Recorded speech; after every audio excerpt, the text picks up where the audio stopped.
لو عايز تعرف ايه هي الترجمة القانونية، تعالى انا هقولك.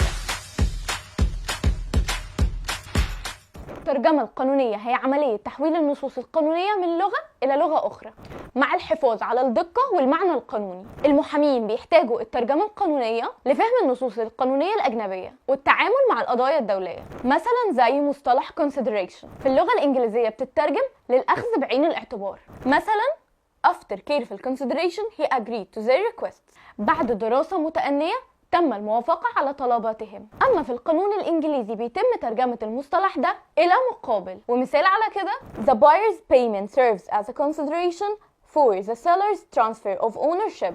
ودي معناها دفعة المشتري تعتبر مقابلا لنقل البائع ملكية الشيء. وبالتالي فهمك للترجمة القانونية الصحيحة بيساعدك على فهم العقود والشروط القانونية في العقود المحلية والدولية. احنا في MPL هنساعدك تتقن الترجمة القانونية. قدم معانا دلوقتي وهنتواصل معاك بكل التفاصيل.